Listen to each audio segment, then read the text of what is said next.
Hey, ¿qué tal, gente? Sean bienvenidos un día más a su canal de acuariofilia Aqua Infinity Channel. El día de hoy vamos a hablar acerca de uno de los peces más importantes y bellos en el mundo del acuarismo. Vamos a hablar acerca del pez disco. Vamos a hablar acerca de todo: qué comen, qué tanque requiere, qué filtración ocupa, qué iluminación necesita, si va en acuarios plantados, si va en un acuario con muchos troncos, qué pH necesita, qué temperatura, cómo sacar adelante unas crías, cómo sacar adelante nuestros peces frente a enfermedades. Vamos a hablar acerca de todo lo que se tiene que saber acerca del pez disco. Entonces vamos a comenzar, ¿no? Lo ideal para un pez disco, hablando en esencia de este pez, va a ser un tanque grande, ¿no? Vamos a ocupar para empezar un tanque de unos 300 litros. ¿Por qué? 250 litros también podrá empezarse, ¿no? ¿Pero por qué? Porque son peces que viven en cardúmenes y como tal ocupan un cardumen mínimo de unos 4 o 5 peces. ¿Por qué? Porque no pueden estar solos, digámoslo así, o ellos solos o una pareja. De inicio no, porque son peces muy nerviosos. Cuando tienen mucho litraje, estos peces suelen llegarse a encontrarse, aunque estén en cardúmenes, o sea, digamos, tiene 5 peces en un acuario de 1500 litros, suelen llegarse a ver como asustados por la cantidad de litraje. Suena extraño, pero es verdad. Se llegan a preocupar mucho por estos litros de más que les quedan, entonces hay que ir creciéndoles el acuario poco a poco, con rejas, etcétera, etcétera. Sin embargo, de inicio es lo recomendable un cardumen de 4 o 5 peces en un acuario de 250 300 litros. Ya lo tenemos. ¿Cómo vamos a filtrar esta agua, no? El agua que tenemos dentro de este acuario. Lo esencial van a ser 4 o 5 más o menos, depende de cómo lo tomes. Medios de filtración. El primero va a ser un sistema Zoom, pero este va a la reserva, por eso dice que pueden ser 4 o 5, de qué tanta corriente tenga y de qué tanto caudal de agua genere. Porque los peces disco son peces que viven en charcas, ríos del Amazonas, principalmente de Perú y Brasil, pero que tienen corrientes muy pocas, incluso llegan a ser escasas. Entonces por eso nuestros peces se llegan a estresar a veces cuando está la turbulencia muy alta, cuando tienen mucho flujo de agua.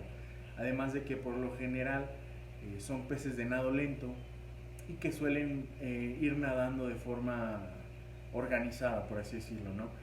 Ahora bien, entonces, digamos, un zoom con una caudal, una turbulencia mínima, es aceptable. Después un canister yo diría que es la mejor opción para estos peces. ¿Por qué? Porque no genera tanta turbulencia, tiene el agua lo mejor posible, no es tan complicado de tener y es más fácil, es muchísimo más fácil de limpiar, de adquirir, etcétera. Luego sigue un filtro de caja o lo que llamamos un filtro de esponja. Son filtros diferentes, pero yo los tomo como uno, ya que al final de cuentas viene siendo el mismo filtro, entre comillas, es el mismo funcionamiento, que es como tal un filtro que se le anexa una bomba de aire y termina por chupar la suciedad que se encuentra dentro del acuario. ¿Cuál es la bronca con esta clase de filtros? Que del todo no son tan eficientes y no nos van a servir a menos que estemos haciendo cambios moderadamente constantes, ¿no? O sea, no van a ser los cambios semanales con esos filtros, con ser un cambio cada 3 días, cada 4 días más o menos, pero se puede llegar a tener. Luego un filtro de cascada, también se puede llegar a utilizar, o lo que vienen siendo los skimmers, o como le llaman, canister de mochila, también se pueden llegar a utilizar. Y la bronca con los de cascada nada más es igual, que llegue a generar un flujo en la superficie no tan alto, pero se puede llegar a tener. La otra, que es una de las opciones que se llega a considerar pero que no es del todo aceptada, son los filtros o cabezas de poder tradicionales, pero que tienen el aditamento de la flauta, que no tienen salida directa. Estos llegan a generar un caudal bastante reducido, llegan a generar un intercambio de agua bastante óptimo. La bronca con esta clase de filtros es que luego llegan a quitar espacio dentro del acuario y muchas veces se ven feos, ¿no? La verdad, cuando tienes discos ya estás pensando en lo estético más que otra cosa. Posteriormente decimos, bueno, ya tengo el tanque, tengo la filtración, ¿qué iluminación les pongo? Esto va a depender de dos aspectos. El primero va a ser si tienes un acuario plantado y el segundo va a ser de qué tan desprovisto de escondites tengas el acuario. Lo primero es, por lo general los peces, como ya les comentaba, viven en el río Amazonas, el río Nanay y muchos otros ríos de origen amazónico que desembocan en el Amazonas. Estos ríos llegan a tener una cantidad exagerada de materia orgánica en descomposición y esto incluye principalmente troncos. Estos troncos llegan a generar bastantes escondites que llegan a servir para camuflajeado, para protección de estos peces. Entonces, si tenemos un acuario sin nada, como los acuarios de criaderos, pues es probable que nuestro pez se llegue a estresar de entrada con mucha iluminación si es que nos llegamos a exceder, ¿no? Ahora bien, en un acuario plantado, lo más recomendable, como el que tengo aquí atrás, se fijan, son una cantidad de troncos más o menos elevada, pero con pocas plantas. Y sí, esta clase de acuarios son los ideales para los peces disco, ya que si ven, llegan a tener bastantes escondites donde pasar, plantas que llegan a reducir el pH, muchas cosas, ¿no? Y esto sí lo llega a recomendar, y este sería como un acuario más o menos ideal para un pez disco, ya que aquí podemos aumentar la iluminación al máximo teniendo luces de muchos espectros, desde color rojo, verde, amarillo, azul, blanco, y no va a haber problema con el pez. ¿Por qué? Porque al final de cuentas va a tener donde refugiarse, donde llegar a mimetizarse, por así decirlo. Y bueno, ahora bien, ¿qué sigue después de la iluminación? Yo creo que lo más importante va a ser los parámetros del agua, ¿no? Mucha gente se pregunta por qué es que dicen que este pez es tan delicado. Y una cosa es porque es muy sensible a las enfermedades, tanto parasitarias, fúngicas y bacterianas, así como a las variaciones del amoníaco. Son peces que llegan a verse afectados de sobremanera por un pico de amoníaco, por un pico de nitratos o nitritos, razón por la cual de entrada recomiendo tener un acuario ciclado, de entrada, ¿no? Es lo ideal, un acuario ciclado con todo su componente, su carga biológica correcta. Luego, dices, está bien, ya tengo nitratos, nitritos, amoníaco bajo, ¿qué sigue? El pH. El pH va a ser uno de los aspectos fundamentales dentro de esta clase de acuarios. ¿Por qué? Porque en naturaleza llegan a mantener incluso llegan a mantener incluso aguas que viven dentro del 4 y del 6 del pH. Sí, esto por lo general se llega a presentar mucho en lo que vienen siendo los discos salvajes, los discos nanay, que les llegan a conocer así. Son discos que vienen provenientes del Amazonas directamente, pero que tienen todas las condiciones de vida de ahí. Entonces, al llegar a un acuario, tenemos que replicar esas condiciones de vida. Sencillamente el pez se va a terminar por morir. ¿Qué sigue? En cuanto a los peces de ornato, a los que ya son producidos ahora sí que de manera ornamental, o sea, en granjas que se crían exclusivamente para mantener dentro de acuarios, llega a haber incluso casos en los que se llegan a mantener los peces cerca del 7.5, 7.6 de pH. Sí, esto es cierto, ya que debido a las hibridaciones y cambios que se le han dado a la especie, se llega a crear estas características de resistencia de inicio para los peces. Entonces allí se puede llegar a mantener peces disco con esto, ¿no? Esto es lo esencial. Ahora bien, otra cosa que tenemos que tener en cuenta es que estos peces, como ya dije, son muy sensibles a los picos de amoníaco, razón por la cual vamos a tener que hacer filtrados o sifoneos o limpiezas o rutinas, como les digan, constantes, y tienen que ser, el nombre como lo dice tal cual, tienen que ser rutinas. O sea, si cada semana sifoneamos, cada semana se tiene que sifonear. Si cada semana limpiamos cristales, limpiamos troncos, limpiamos filtros y sifoneamos, cada semana se tiene que hacer. ¿Por qué? Porque estos peces, si se les llega a quitar esta rutina, va a llegar un periodo en el que quizás el amoníaco salte a una cantidad que ya sea nociva para el pez. ¿Por qué? Porque como son peces de cardúmenes, por mucho que tengan acuarios grandes, se suele aconsejar, y bueno, estos peces suelen generar muchos desperdicios, se les suele dar mucha comida y se les suele generar muchos pis y popó, y esto suele llegar a aumentar el amoníaco. Entonces es la cuestión, ¿no? Ahora bien, otra cosa que como ya les decía es qué tanta comida se les tiene que dar, ¿no?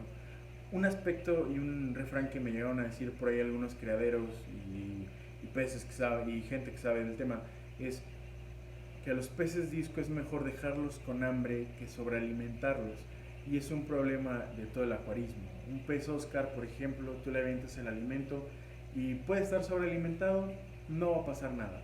Un cíclido flower horn, una araguana, casi cualquier pez que me digas, si lo sobrealimentas no hay problema, porque al final son peces que resisten mejor el amoníaco. Sin embargo, un pez disco no lo hace del todo, entonces si llegas a sobrealimentar, se te puede llegar a morir bastante fácil. ¿Por qué? Pues porque digamos que ya para el tercer día que llevas sobrealimentando, el pez puede llegar a verse afectado ya por el cúmulo de amoníaco, nitritos y nitratos que llega a tener tu acuario, ¿no? Otra cosa que me preguntan mucho y muy seguido es, ¿se puede llegar a tener este pez solo? O porque yo siempre veo acuarios solos, ¿no? Y digo, pues realmente no. Se puede llegar a tener con otros peces, otras especies como vienen siendo los ángeles, incluso llegan a tener. Yo no recomiendo ángeles, o sea, en general se pueden tener con muchos peces, pero los peces ideales para convivir con esta clase de peces son los tetras que se acoplen a sus condiciones y parámetros. Por ejemplo, el más famoso es el tetra cardenal o tetra neón, ¿no? Es de los más famosos que se llega a tener. Aunque hay otros tetras como los tetras nariz de borracho, los tetras pingüino, incluso guppies se llegan a tener. No recomiendo yo, pero se puede llegar a tener, ¿no? Incluso también lo que vienen siendo cíclidos enanos se pueden llegar a tener, como son los cacatúa, los geófagos, incluso se pueden llegar a tener geófagos con estos peces. Incluso ciertos plecos se llegan a tener, no todos, por lo general son plecos enanos, plecos chicos. Por ejemplo, el pleco goma, el pleco royal ya podría ser también, pero sí son plecos muy pequeños, incluso los ancistrus, pero yo de ancistrus por lo general no he visto acuarios con discos, ¿no? Otra cosa que tenemos que tener en cuenta, que mucha gente me pregunta es, oye, ¿puedo llegar a tener el pez disco con discos de diferentes colores o tienen que ser todos del mismo color? Por lo mismo esto de que ya son manadas, así. Realmente al final de cuentas un pez disco es un pez disco y sí se puede llegar a tener con muchísimos colores, ¿no? Desde el color más básico, o sea, puedes llegar a tenerlos todos blancos, todos negros, todos cafés, no importa, o los puedes tener revueltos, al final de cuentas no genera problemas. Una cosa que sí genera problemas, y mucha gente no me dejará mentir con estos peces, es que dices, bueno, está bien, puedo meter de cualquier color, sí, pero de cualquier tamaño, no se puede meter de cualquier tamaño. Por lo general se recomienda meter los peces disco del tamaño, o sea, si todos, digamos que si todos miden 2 pulgadas, todos de 2 pulgadas. Si se llega a meter peces de 5 pulgadas, todos de 5 pulgadas. ¿Por qué? Porque por lo general, y aquí la bronca comienza con los peces chicos. Los peces chicos muchas veces nos lo venden como un pez que vive como tal, que está recién salido, o sea, que está recién sacado del acuario, ¿no? Muchas veces, o sea, que cuando lo sacan como cría.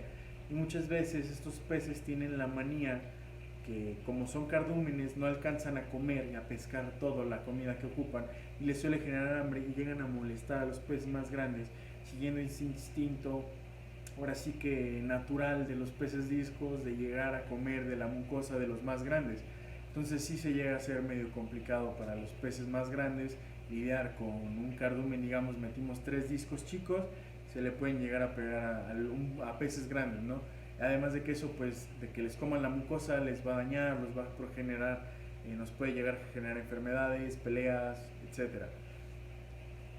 Otra cosa que me preguntaban es, bueno, está bien, ya tengo un acuario, ya tengo todas las condiciones, no se me han muerto en mucho tiempo, ¿cómo sé cuándo es una pareja? ¿Cómo sé cuál es macho? ¿Cómo sé cuál es hembra? Todo esto. Bueno, en cuanto a macho y hembra es un poco complicado, no es del todo fácil llegar a saber qué clase de pez, o sea, qué clase de sexo es el que estamos teniendo, pero una característica muy particular de estos peces se va a encontrar en cuanto a las aletas y la cabeza. En la cabeza los machos van a tener como un relieve plano, como una zona hundida en la cabeza. Entre los dos ojos llegan a tener como una superficie plana, mientras que las hembras lo tienen más salido, o sea, lo tienen así, mientras que los machos lo tienen como cóncavo, de esta forma. Aunque esto no es muy fácil de apreciar cuando estás comenzando. Y otra cosa es la continuación de la aleta caudal y dorsal llega a ser más prolongada en los machos, o sea, se llega a ver como más estiradita, tanto en los machos, y en las hembras se alcanza a ver más redondeada sin tener esta prolongación de la aleta, ¿no? Aunque una de las características más fáciles es ver cuando están poniendo el huevo, el macho va a tener la papila, o se llama la papila reproductora más pequeña y en forma de cono, mientras que la hembra la va a tener como redondeada, ¿no? Del tamaño se ven casi igual, pero se ve redondeada. Esto es básicamente cómo se puede llegar a distinguir. Ahora bien, la otra pregunta, ¿cómo es que yo puedo saber cuándo es mal, cuándo tengo una pareja dentro de mi acuario, ¿no? Es saber cuando no es, o sea, tienes que ser muy observador para eso. Y tienes que saber que estos peces, aparte de que están en cardumen, se llegan a generar parejas. Y estas parejas suelen comenzar los cortejos, que se llama a cierto punto, ¿no? Estos peces empiezan a ver y empiezan como a vibrar, a verse, empiezan a sacar los colores y empiezan a nadar de forma que contornean y se van mostrando para la pareja, ¿no? Y se empiezan a alejar un poco del nado tradicional del pez disco, que es el pez alfa va nadando enfrente y todos van siguiéndolo, ¿no? Eso es lo normal, ¿no? ¿Por qué? Porque esos peces tienen jerarquías. Sin embargo, cuando empezamos a ver que como que estos peces, a dos peces les vale ahora sí que chetos cómo naden los demás, es cuando empezamos a ver realmente que es una pareja. Ahora bien, ya tenemos la pareja identificada, ya la vamos a dejar, ¿no? Un punto importante es saber si la vamos a dejar dentro del acuario o la vamos a sacar a otro acuario para reproducir. Esto va a depender mucho de las posibilidades de cada quien, ¿no? O sea, si llegas a decir, bueno, tengo un acuario de 400 litros donde tengo mis peces, pero veo que dos como que quieren tener crías, entonces, ¿qué recomiendas? Sacarlos, dejarlos, meterlos. Yo recomiendo ahora sí que si quieres sacar adelante la mayor cantidad de alevines posible, sácalos. Si quieres realmente mantener tu casa en orden, déjalos. No va a pasar de que se terminen por perder las crías y tan. Nada más la bronca si los dejas es que se llegan a generar peleas y no es, o sea, es casi nulo las posibilidades de que te llegue a sobrevivir un alevín, ¿no? Pero bueno, ya digamos, los sacas los peces, que es lo más tradicional, los metes en una urna. ¿Qué sigue? Mucha gente me pregunta, ¿le tengo que poner el cono este de arcilla? ¿Le tengo que poner un tubo? ¿Qué se les pone? ¿No? ¿Dónde ponen los peces disco? Realmente ponen en cualquier lado. Ponen desde el cristal, el filtro, el famoso cono de arcilla que muchos llegan a mencionar, etcétera, etcétera, ¿no? O sea, hay muchísimas formas de reproducir discos. Por lo general recomiendo dejar ya sea un tronco, a mí me gusta tener troncos por lo general en los acuarios, un tronco vertical o que esté en forma como cónica, en forma ascendente, porque es por lo general donde el pez llega a poner. Incluso si tú tienes hojas, plantas, una piedra grande, llegan a poner ahí sin problemas, ¿no? Esto es, yo creo, de las cosas que menos nos debemos de preocupar al momento de crear pez, ¿no? Bueno, ya tenemos los huevos, ¿no? ¿Qué sigue? Es muy normal, y no quiero que se preocupen, que las primeras puestas de un pez disco se las coman o las desechen, o sea, que no sean fructíferas, que no se lleguen a fecundar. ¿Esto por qué es? Realmente no lo sé, pero mucha gente especula con que es cerca de como un intento de ver si se fecunda, no se fecunda. Son como su naturaleza, ¿no? Ahora bien, mucha gente llega al punto y me pregunta, ¿sabes qué? Ya llegué a ese punto en el que ya me pusieron los huevos, ya tengo ahora sí que la pareja bien definida, los tengo en un acuario solos, les tengo la filtración, la iluminación, todo lo que me dijiste, ¿no?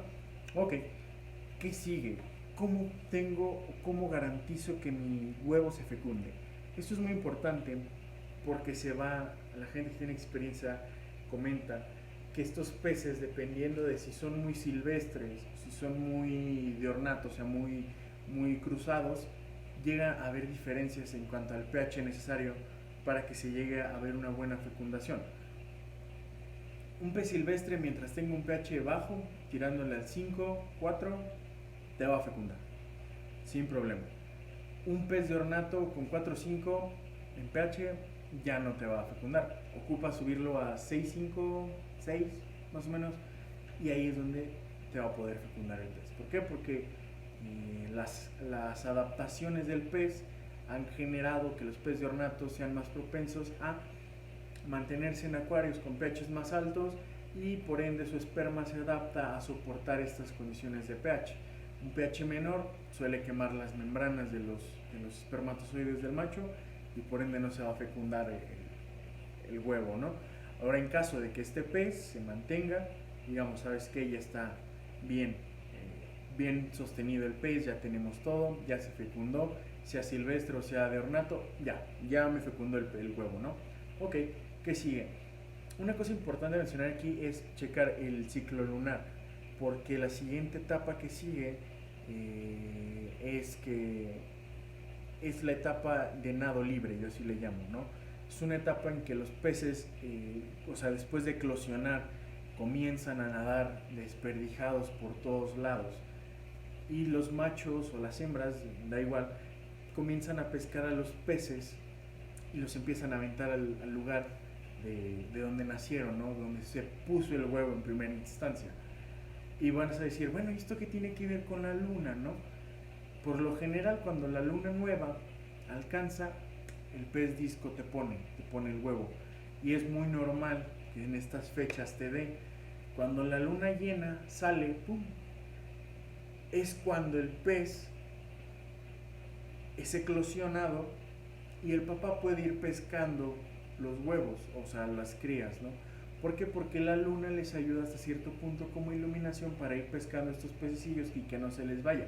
Porque obviamente en el río Amazonas pues, es agua oscurísima, estamos en condiciones de que un montón de troncos y cosas ocupan hasta cierto punto iluminación para esta etapa. Para esta etapa recomiendo un foco no muy incandescente, o sea, de muy pocos watts, pero que esté al menos 2 o 3 días prendidos todo el día. Todo el día, o sea, toda la noche, todo el día, siempre.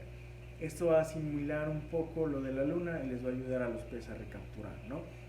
Bueno, ahora bien, ¿qué sigue? Sigue la etapa de alimentación de mucosa. La etapa de alimentación de mucosa en un pez disco se resume básicamente en que las crías comienzan a comerse al papá y le comienzan a comer la mucosa. Este periodo va a durar un tiempo considerable en lo que el papá comienza o sea, en lo que las crías comienzan a desarrollarse, ¿no? Es lo ideal. ¿Qué característica o qué importancia tiene esta etapa? Porque mucha gente me pregunta, ¿se puede hacer artificialmente? Sí, sí se puede, con claras de huevo o con ciertos alimentos parecidos, ¿no? Con esa característica de espuma o de moco, se puede llegar a replicar. ¿Cuál es el problema? Que los peces disco llegan a tener componentes inmunológicos de alta importancia en las mucosas. La mucosa que segregan los papás durante este periodo de hasta cierto punto de alimentación a sus crías llega a tener una carga inmunológica de importancia. Es por ello que cuando se tienen peces que no tienen del todo esta característica, pueden llegar a complicarlas la vida y el desarrollo óptimo de un pez, ¿no? De una cría. Y ¿qué sigue? Nos sigue la etapa de alimentación ya variada.